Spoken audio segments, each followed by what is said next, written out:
አባት ለልጆቹ እንደሚራራ እግዚአብሔርም ለኛ ይራራል አይልም እግዚአብሔር ቃል? እግዚአብሔር እኮ ከአባት በላይ አባት ነው። እኔና እናንተ ለልጆቻችን እንዲህ ማሰብና እንዲህ ማሳረፍ ከቻል እግዚአብሔርን በአባትነት እንዴት ተጠረጥሩታላችሁ? የሚበልጠውን የሰጠን እግዚአብሔር የሚያንሰውን እንደማይከለክለን ስለምናውቅ ነው። ስጋውን መብል ደሙን መጠጥ አድርጎ የሰጠን እህል ለብስ እግዚአብሔር ለዚህ ሳይታመን ይቀራል? ዘመድ የለኝም ብላችሁ ሆዳ ይባሳችሁ። እግዚአብሔር ከዘመድም በላይ ዘመዳችሁ እኮ ነው። እንኳን ሥላሴ ስለእናንተ ዳግመኛ ምጥ ይዘኛል ያለውን ጳውሎስን አታስታውሱ? እንደ ከዋክብት የሚበዙ ዘመዶቻችን እኮ አሉ። ዘመድ ተወኝ፣ ደጋፊ አጣው፣ ተመልካች አጣው ብላችሁ ለምን ሆድ ይብሳችኋል? ለምን አንገታችሁን ቅብር ያደርገዋል? ግድ የላችሁም፣ እግዚአብሔርን እመኑት። ምን ነው በሲባጎ ትታነቃለህ? ምን ነው በረሃ ለበረሃ ትንከራተታለህ? ምን ነው ሱስ ውስጥ ትገባለህ? አባት እያለ አባት እንደሌለው ደጋፊ እንደሌለው ለምን ትቅበዘበዛለህ? ዝም ብሎ ጭንቀት ብቻ፣ መናወዝ ብቻ፣ መድኃኒት መዋጥ ብቻ፣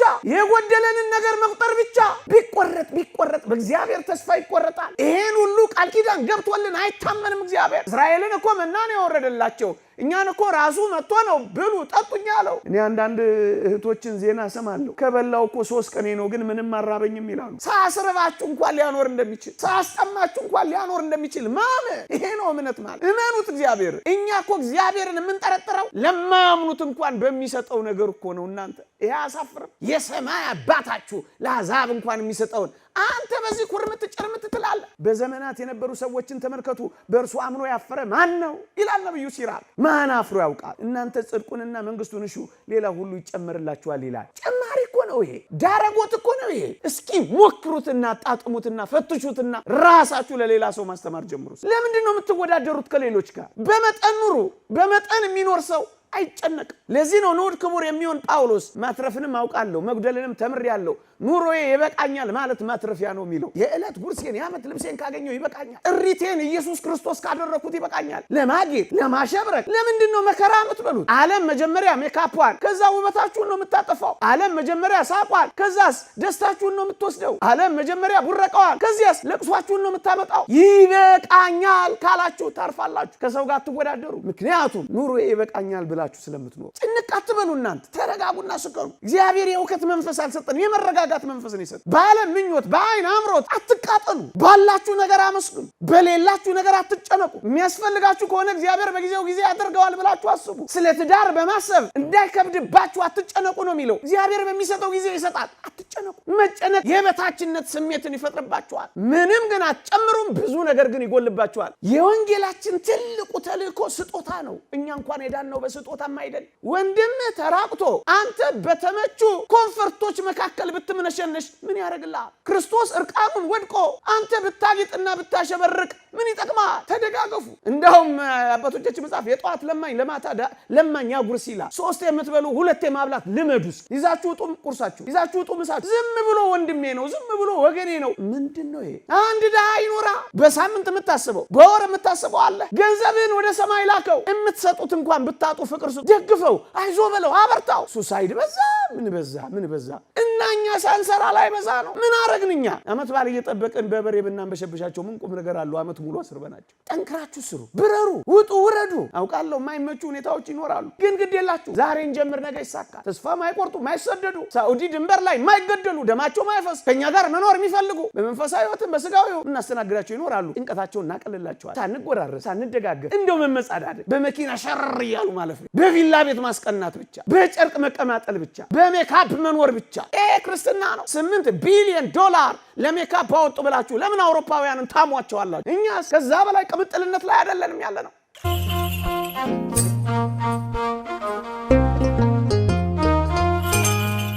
ለኛ ጴጥሮስ መልእክት ምዕራፍ 5 ቁጥር 7 ላይ እርሱ ስለናንተ ያስባልና የሚያስጨንቃችሁን ሁሉ በእርሱ ላይ ጣሉት ይላል። በሁለት ነገር ነው እንዳንጨነቅ የሚነግረን በዚህ የመጽሐፍ ክፍል ላይ። አንደኛ ስለኛ የሚያስብልን አለ።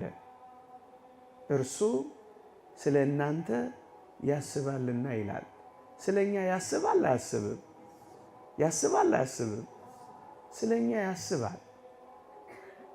አንድ ሁለተኛ የሚያስጨንቀንን ነገር እንኳን ቢኖር ልንጥልለት የምንችለው አምላክ እንዳለ አስተምሮናል ነው። በጣም ማንጨነቀው ካላችሁ ወይ የሚበልጠውን የሰጠን እግዚአብሔር የሚያንሰውን እንደማይከለክለን ስለምናውቅ ነው። እውነት አሰብ የሚበልጠውን ሰጥቶናል አልሰጠንም? ይኸውላችሁ በምትበሉትና በምትጠጡት ወይም ስለ ሰውነታችሁ በምትለብሱት አትጨነቁ። ነፍስ ከመብል ሰውነትም ከልብስ አይበልጥምን ይላል። ወገኖቼ ነፍስን የሰጠ መብልን አይሰጥምን? ቁርበትን የተከለ ሰውነትን የፈጠረ ልብስን ይነፍጋልን?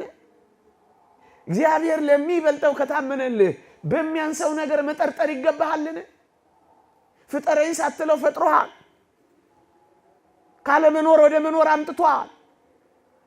ያላሰብከውን ነገር አምጥቶ ሰጥቶሃል። በጸጋ አክብሮሃል። ታዲያ ፍንጥሬ ኩባያ ውሃ እኔንና አንተን ይነፍገናል? ለዚህ እኮ ነው አይበልጥም ወይ ይላል። የሚበልጠውን ከሰጣችሁ የሚያንሰውን ነገር እነፍጋችኋለሁ ወይ እኮ ነው የሚለው ወገኖቼ። ለሚበልጠው የታመነልን በሚያንሰው ነገር እንዴት ትጠረጥሩኛላችሁ ነው እኮ የሚለን። ለዚህ እኮ ነው ነፍስን የሰጠ ምግብ መስጠት ይሳነዋል ወይ? አንድ ደግሞስ ስጋን ከአራቱ ባህሪያት አዋህዶ የፈጠረ ልብስ መስጠት ያቅተዋል ወይ? ሳትጠይቀው የሰጠህ አይደለምን? ሳትለምነው ያመጣህ አይደለምን? በሚያንሰው እጅግ ዝቅ ባለው ነገር አምላክህን ልትገምተው ይገባልን? ደግሞስ ስጋን አስነስቶ ነፍስን አዋህዶ ኋላ በመንግሥተ ሰማያት እጅግ መንፈሳዊ ሕይወትንና ምግብን የሚሰጠን አሁን በምድራዊ ነገር እሱ ይጠረጠራልን? በሚበልጠው ታምኖልሃል። በሚያንሰው ነገር ለምን ትጨነቃለህ? ደግሞስ ስጋውን የቆረሰልህ ደሙን ያፈሰሰልህ ራሱን የሰጠልህ ከዚያ ወዲያ ያለውን ነገር እንዴት ይነፍገኛል ብለህ ታስባለህ? ከሰማይ የወረደው ላንተ ነው። መስቀል ላይ የቆመው ለኛ ነው። ስጋውን መብል ደሙን መጠጥ አድርጎ የሰጠን እህል ምግብ ለብስ እግዚአብሔር ለዚህ ሳይታመን ይቀራል። ለዚህ ነው አትጨነቁ የሚለን። የሚበልጠውን ከሰጠው ግድ የለም በሚያንሰው ነገር አጠርጥረኝ ታመነኝ የሚለን እኮ ለዚህ ነው ወገኖቼ። ምድርን ያመናትን ያክል እንኳን እግዚአብሔርን እኮ ማመን አቅቶናል። በምድር ላይ የምንሽከረከረውን ያክል እንኳን እግዚአብሔርን መታመን አቅቶናል። እመነኝ የሚለው የሚበልጠውን ከሰጠው የሚያንሰውን አልነፍግም ቃል እገባልሃለሁ እኮ እያለ ነው። እናት ልጇ ጡቷን ሲስብላት ማግ ሲያደርግላት በጣም ደስ እንደሚላት እግዚአብሔርም እኮ ስናምነው በጣም ደስ ይለዋል ወገኖቼ። እንድናምነው የሚፈልገው በዚህም ጭምር ስለሆነ እኮ ነው አትጨነቁ የሚለን። የሚበልጠውን አድርጎልናል ወገኖቼ። ዝቅ ይልና አዋፋትን ተመልከቱ ይላል። ወገኖቼ እናንተ ከወፎች አትበልጡምን ይላል። ጌታችን ለወፎች ሞተን? ጌታችን ለቁራዎች መጣን? ቁራዎችና ወፎች ጉዳዮቹ ነበሩን? ጉዳዮቹ እኮ አንተ ነህ። ጉዳዮቹ እኮ እኛ ነን። እናንተ እኮ ከወፎች እናንተ እኮ ከቁራዎች ትበልጣላችሁ። ግዛን የሌላቸው ፍጥረታት በሙሉ ሕያዋን ካደረጋቸው ለእናንተ የሚነፍጋችሁ ነገር ስላለ ትጠረጥሩታላችሁ ነው እኮ የሚለን። አዋፋትን ተመልከቱ የሚለን እኮ ይህንን ነው። ከተፈጥሮተ አዋፍ ተፈጥሮተ ሰማይ ይበልጥ ይላሉ ሊቃውንት። እኛ እኮ እንበልጣለን። በምድር ላይ ለሕያው እግዚአብሔር እንደ ሰው ያለ ማን አለ? ወፎችን ካልተወ ጫጩቶችን ካሰበ ቁራዎችን ከመገበ ወገኖቼ እኛን እንዴት ይተወናል ብለን እናስባለን? በዚህ ዓለማመን ራሱ ከባድ አይደለ እንዴ? ያቺ ንጓለ ቋውት የምትባል ታሪክ ሰምታችኋት ይሆን? ነሐሴ ላይ ቤተክርስቲያን የምትሰብካት ቁራ ልጅ ትወልዳለች። ልጅ እንደወለደች ልክ ስትወልዳት በጣም ላባ የሌላት ምልጥ ያለች አይን የሌላት ምንም ነገር የሌላት አስፈሪ ድቡልቡል ነገር ትመስላታለች። ከዛስ እናቶዬ እቺማ ልጅ አይደለችም ብላ በራት ትሄዳለች። ምን አይነት እናት ነች እንዳትሉ እናንተ ምን ታርግ ደንግጣ እኮ ነው። ከዚያስ አይን የለው ሄዶ አይበላ ገና አይኑ ሞጭሟጫ ነው። ክንፍ የለው አይበር ምን ይስራ? እግር ገና አላወጣ አይድ ማን አለው ለዚህ ቁራ? ወገኖቼ የምንበርበት እግር እንኳን ባይኖር እንዴት የታመነልን አምላክ እንደሆነ ቤተክርስቲያን የምታሳየን በዚህ እኮ ቁራ ነው ወገኖቼ። ጉልበት የለው አይፎካከር ገና የአንድ ቀን ጫጩት ነው። ኃይል ኖሮት እንዳይቀማ ትርብር እንዳይ ገና ከምድር አልተነሳ ወደ ከፍታ አልገባ። ዘመድ አዝማድ የለው ብቻውን ነው። እናቱም ጀርባውን ሰጥታው የበረረች ናት። ታዲያ ለዚህ እውር አሞራ፣ ለዚህ እግር ለሌለው ቁራ፣ ለዚህ ጉልበት ላጣ መናኛ ማንም ያኖረው ይመስላችኋል? ማንም ያኖረው ይመስላችኋል? ወገኖቼ ዘመድ የለኝም ብላችሁ ሆዳ ይባሳችሁ። እግዚአብሔር ከዘመድም በላይ ዘመዳችሁ እኮ ነው። ከወንድም በላይ ወንድም ነው። ከእህት በላይ እህት ነው። እንደ ደመና የከበቡን ቅዱሳን አሉን። ስለኛ ምጥ የሚያዙ እንኳን ሥላሴ ስለናንተ ዳግመኛ ምጥ ይዘኛል ያለውን ጳውሎስን አታስታውሱ? አልገባንም እንጂ እንደ ከዋክብት የሚበዙ እንደ አሸዋ የሚሰፉ ዘመዶቻችን እኮ አሉ። ዘመድ ተወኝ፣ ደጋፊ አጣው፣ ረጂ አጣው፣ ተመልካች አጣው ብላችሁ ለምን ሆድ ይብሳችኋል? ለምን ጭንቀት ይገባችኋል? ለምን አቅል ያስታችኋል? ለምን አንገታችሁን ቅብር ያደርገዋል? ብቻችሁን እንኳን ብትሆኑ መብረሪያ ክንፍ ብታጡ መመልከቻ አይን ባይኖራችሁ መመከቻ ጉልበት ባይኖራችሁ እርጅና ቢጫናችሁ ግድ የላችሁም። እግዚአብሔርን እመኑት። ያስርባችሁ እንደሆነ እዩት፣ ያስጠማችሁ እንደሆነ ፈትኑት። ምን እንደሚያደርግ ታውቃላችሁ? ያ ጫጩት ሲወለድ የሚያጣብቅ ነገር አብሮ ይዞት ነው የሚወለደው። ስቲኪ የሚያጣብቅ ነው። ከዛስ ይሄንን እንደ ምግብነት የሚጠቀሙ ጥቅቅን ሕዋሳት ይመጡና ነፍሳት ይመጡና ላዩ ላይ ያርፋሉ። አጅሬስ ሳብ እያደረገ ይመገባቸው ይጀምራል። እየሰማችሁ ነው። መጠጥ እያደረገ ያስገባቸዋል። ጥቂት ጊዜያት እንዳለፉ ላባ ማውጣት ይጀምራል። ምን ነው ተስፋ ትቆርጣለህ? ምን ነው ትደክማለህ? ምን ነው በሲባጎ ትታነቃለህ? ምን ነው በረሃ ለበረሃ ትንከራተታለህ? ምን ነው ሱስ ውስጥ ትገባለህ? አባት እያለ አባት እንደሌለው፣ ተመልካች እያለ ተመልካች እንደሌለው፣ ብርቱ ክንድ እያለ ደጋፊ እንደሌለው ለምን ትቅበዘበዛለህ? ኃያሉ እያለ ድካም ለምን ይሰማል? እንደዚህ እንኳን ብትሆኑ መጋቢ አላችሁ።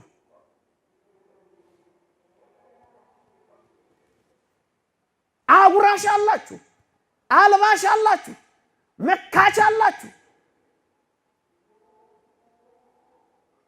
ይሄንን ነው ማየት ያልቻልነው። ተስፋ ምን እዩት። ምን አለው?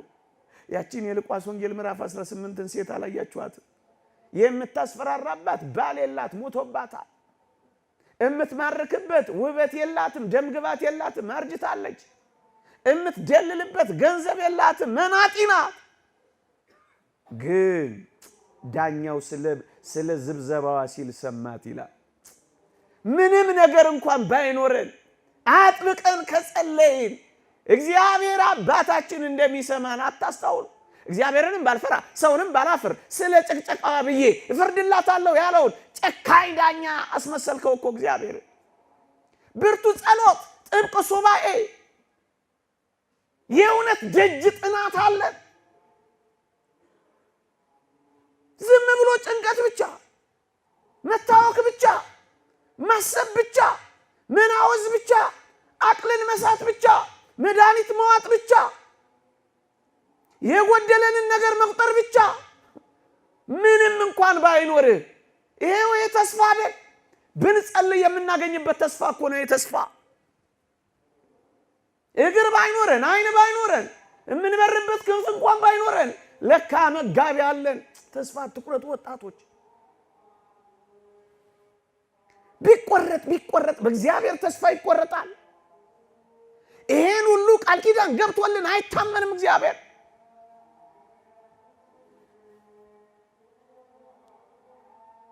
ከዛስ ሳብ እያረገ መብላትና መጠጣት ሲጀምር ፀጉሩም ሲመጣ፣ ላባውም ሲመጣ፣ እግሩም ሲመጣ፣ አይኑም ሲከፈት እናቶዬ ምን ታደርጋለች? ይሄማ ልጄ ነው ብላ በራ ደርሳ ከተፈተለለታለች።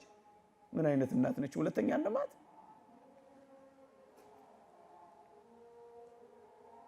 ቁራዎችን ተመልከቱ።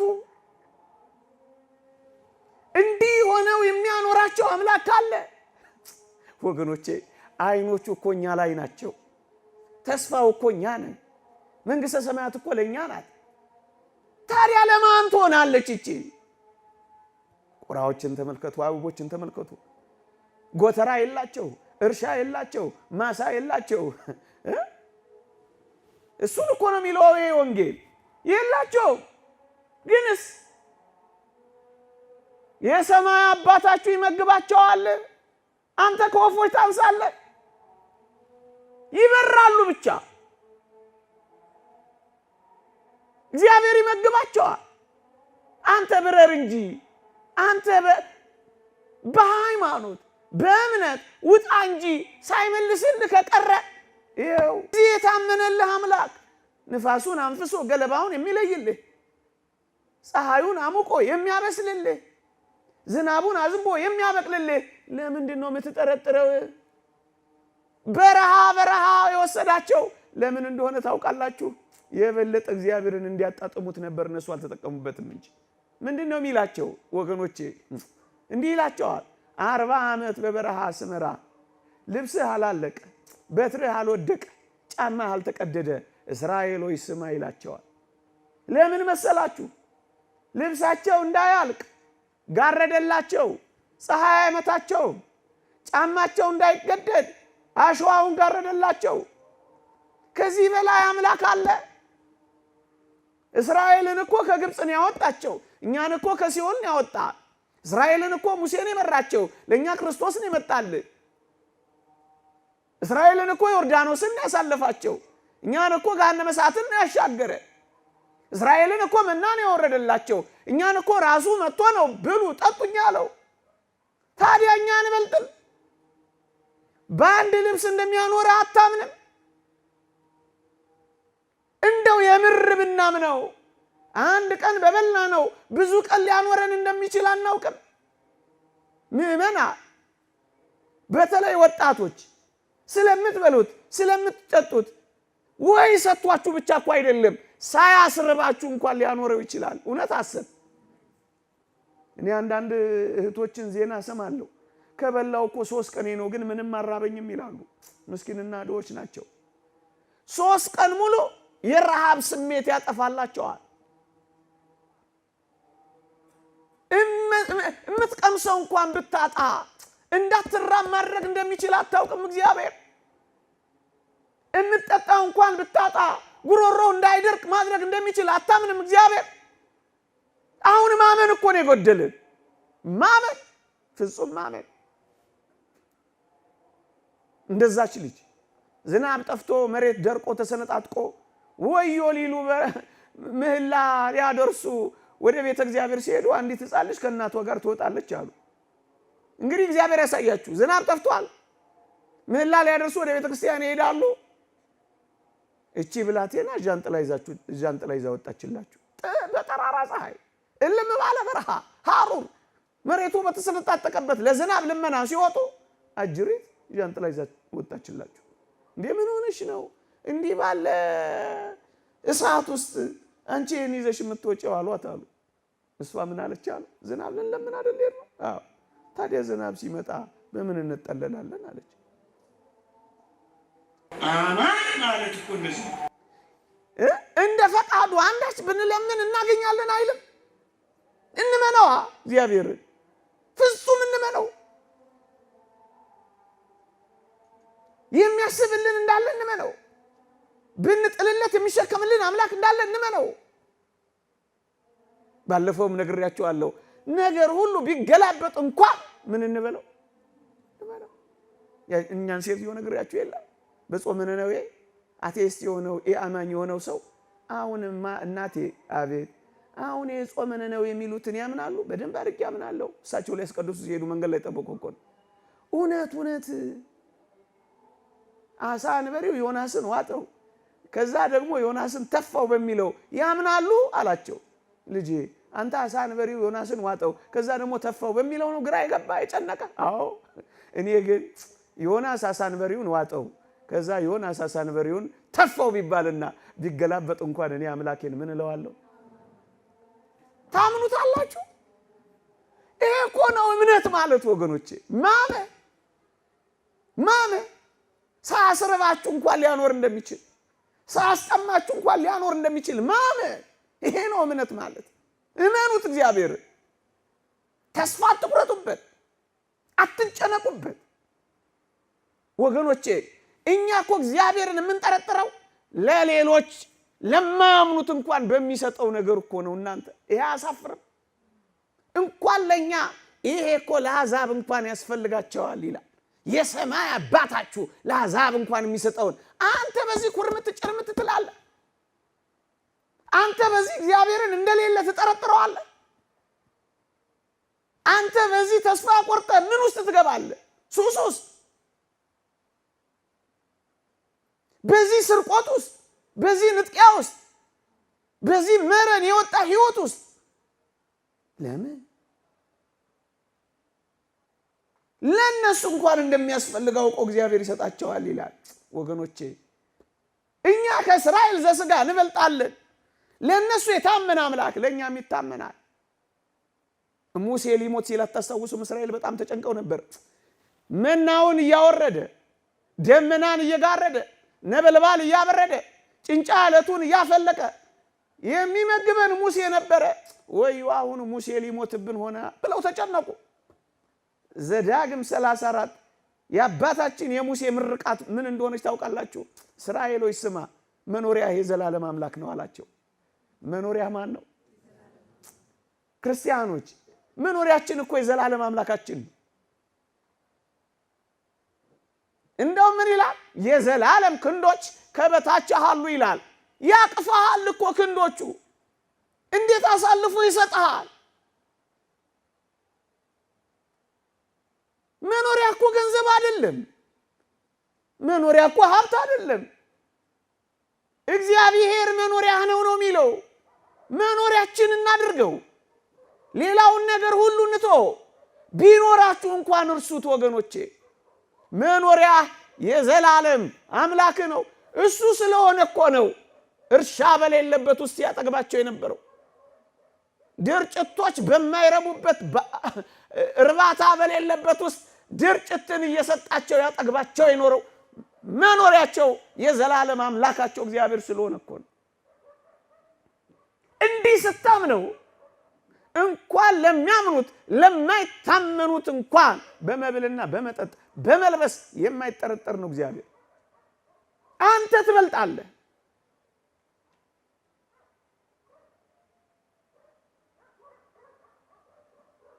አንተ ትበልጣለህ። መኖሪያ የዘላለም አምላክ ነው።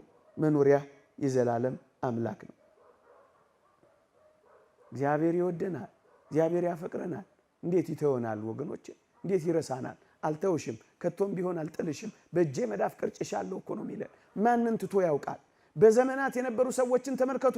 በእርሱ አምኖ ያፈረ ማን ነው ይላል ነብዩ ሲራክ። ማን አፍሮ ያውቃል? ማመን። ሁለተኛ እናንተ ጽድቁንና መንግስቱን እሹ ሌላ ሁሉ ይጨመርላችኋል ይላል። ጨማሪ እኮ ነው ይሄ፣ ዳረጎት እኮ ነው ይሄ። አንተ ጽድቁን መንግስቱን የዘላለም ሕይወቱን ፈልግ እንጂ ሌላውን ሲጨምርልን እናየዋለን። በጭማሪው ለምን ትጨነቃለህ? ዋናውን ትተህ በዳረጎቱ ለምን ዋናውን ትተዋለህ? እዩት፣ መጀመሪያ ጽድቁንና መንግስቱን እሹ ሌላ ሁሉ ይጨመርላችኋል። እስኪ ስለሱ እንሻ። ንስሐ ስለመግባታችን፣ ከእግዚአብሔር ጋር ስለመታረቃችን፣ መንፈሳዊ ሰው ስለመሆናችን፣ ሐሳባችን ሰማያዊ ስለመሆኑ እሱ ላይ ከተቀመጥን ሌላ ሁሉ መጨመሩ እኮ አይቀርም።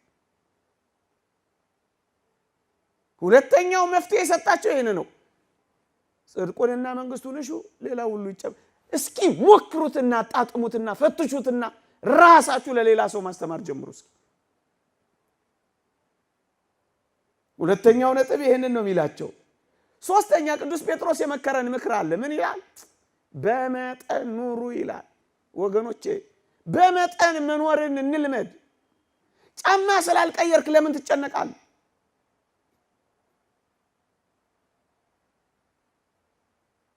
ለምን ትጨነቅ? የዕለት ጉርስ ካላሳጣ ለምን ትጨነቃለህ? ለዓመት እያሰብክ ለምን ትፈነዳለህ? ምናምን ካልገነባው እያልክ ለምን ከሰውነት ተራ ትወጣለህ? ለምን ትሰርቃለህ? ለምን ታታልላለህ? በመጠን ብትኖር ግን ጸጥ ታደርገዋለህ። የሚያውክህን ነገር በሙሉ ይበቃኛል ማለት። ወጣቶች ኑሮ ይበቃኛል ማለት ማትረፊያ ነው። ይበቃኛል፣ የዕለት ጉርሴን የዓመት ልብሴን ካገኘው ይበቃኛል፣ ጥሪቴን ኢየሱስ ክርስቶስ ካደረኩት ይበቃኛል። ዮሐንስ ዘሰዋስው፣ ጆን ዘክላይማክስ የቅዱሳን ጥሪታቸው፣ ሀብታቸው፣ ንብረታቸው ኢየሱስ ክርስቶስ ነበር ይላል። ለምንድን ነው የምትጨነቁት? ለማጌጥ፣ ለማሸብረቅ። ለምንድን ነው መከራ የምትበሉት? ዓለም መጀመሪያ ሜካፑን ከዛ ውበታችሁን ነው የምታጠፋው። ዓለም መጀመሪያ ሳቋን ከዛስ ደስታችሁን ነው የምትወስደው። ዓለም መጀመሪያ ቡረቃዋን ከዚያስ ለቅሷችሁን ነው የምታመጣው። ይበቃኛል ካላችሁ ታርፋላችሁ። ከሰው ጋር አትወዳደሩ። ቅናት አያበግናችሁም። ወንድማችሁ ምንም ቢያደርግ ደስ ይላችኋል። ምክንያቱም ኑሮ ይበቃኛል ብላችሁ ስለምትኖሩ። ኑሮ ይበቃ። በመጠን መኖርን መልመድ። በመጠን መኖርን መልመድ። አለመፎካከር፣ ዓለሙን እያያችሁ አትባክኑ። ጭንቅ አትበሉ። እናንተ ተረጋጉና ስከኑ። እግዚአብሔር የእውቀት መንፈስ አልሰጠን፣ የመረጋጋት መንፈስ ነው የሰጠን። እየሌላችሁ እንዳላችሁ ይሰማችኋል። በዓለም ምኞት፣ በአይን አምሮት አትቃጠሉ። ባላችሁ ነገር ክርስቲያን እንደመሆናችሁ ኩሩ። ባላችሁ ነገር አመስግኑ። በሌላችሁ ነገር አትጨነቁ። የሚያስፈልጋችሁ ከሆነ እግዚአብሔር በጊዜው ጊዜ ያደርገዋል ብላችሁ አስቡ። ስለ ትዳር በማሰብ እንዳይከብድባችሁ አትጨነቁ ነው የሚለው። እግዚአብሔር በሚሰጠው ጊዜ ይሰጣል። አትጨነቁ። እርሱ ስለኛ ምን እንደሚያስፈልገን እኮ ያውቃል። ሳንለምነው ያውቃል። ሳንጠይቀው ይሰጠናል። ለምንድን ነው ተጨንቀን ከአእምሮ ውጭ ምን ሆነው? መጨነቅ ብቻነትን፣ የበታችነት ስሜትን ይፈጥርባችኋል። ምንም የማይጎዳው ነገር አለ። ምንም ግን አትጨምሩም። ብዙ ነገር ግን ይጎልባችኋል። ተጨንቆ ከቁመቱ አንድ ስንዝር መጨመር የሚችል ማን ነው? ማንም የለም። አትጨነቁ። አትጨነቁ። አትጨነቁ። ሌላው አንድ ወይም ሁለት ደቂቃ በተለይ ወጣቶች በዚህ ዘመን ተደጋገፉ፣ ተበረታቱ። በተለይ ክርስቲያኖች እርስ በርሳችሁ ሶስት የምትበሉ ተጨንቀው የሚበሉት ላጡ አካፍሉ። ወገኖቼ ወደኛ የሚመጣ የየትኛውም ሀብት የኔና የናንተ ብቻ አይደለም።